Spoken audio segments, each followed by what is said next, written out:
রাত পোহালে মুসলমান সম্প্রদায়ের দ্বিতীয় বৃহত্তম ধর্মীয় উৎসব পবিত্র ঈদ উল আজহা।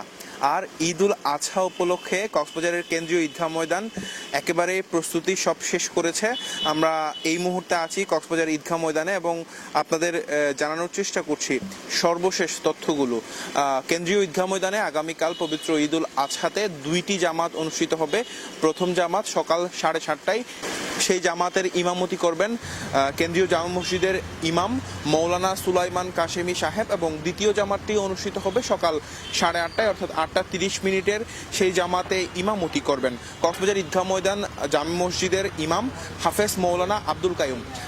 প্রতি বছর আমরা একটি জামাতই দেখি ঈদ উল আজহাতে, তবে এবছর দুইটি জামাত করা হয়েছে ঈদ উল আজহার দিন।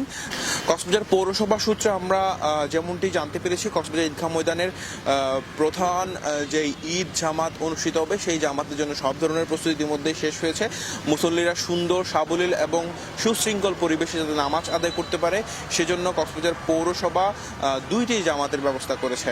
এই দুটি জামাতের মধ্যে প্রতি জামাতে 8,000 করে মুসল্লি তারা নামাজ আদায় করতে পারবেন এবং বৃষ্টির কথা মাথায় রেখে প্যান্ডেলের ব্যবস্থা করা হয়েছে, যার কারণে যাতে বৃষ্টি যাতে কোনো ধরনের নামাজে ব্যাঘাত সৃষ্টি করতে না পারে এবং দ্রুত বৃষ্টির পানি নিষ্কাশনের জন্য পৌরসভা কর্তৃপক্ষ ব্যবস্থা নিয়ে রেখেছে। ইতিমধ্যে আমরা সেই বিষয়টুকু লক্ষ্য করেছি এবং কেন্দ্রীয় ঈদগাহ ময়দানে 5টি গেট দিয়ে মুসল্লিরা প্রবেশ করবেন এবং নিরাপত্তার বিবেচনায় সিসিটিভি ক্যামেরা লাগানো হয়েছে এবং কক্সবাজার যে ঈদগাহ ময়দান আছে সেই ঈদগাহ ময়দানকে ঘিরে কয়েক স্তরে নিরাপত্তার বলয় সৃষ্টি করেছে কক্সবাজারের আইন শৃঙ্খলা রক্ষাকারী বাহিনী।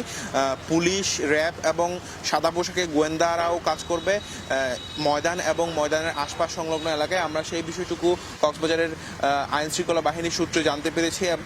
সার্বিক দিক বিবেচনায় মুসল্লিদের ময়দানে ঢোকার সময় পানি, আতর এবং টিস্যুর ব্যবস্থা করা হয়েছে, আমরা সেই বিষয়টুকু জানতে পেরেছি। এবং ত্যাগের মহিমায় উদ্ভাসিত হোক আপনার ঈদ।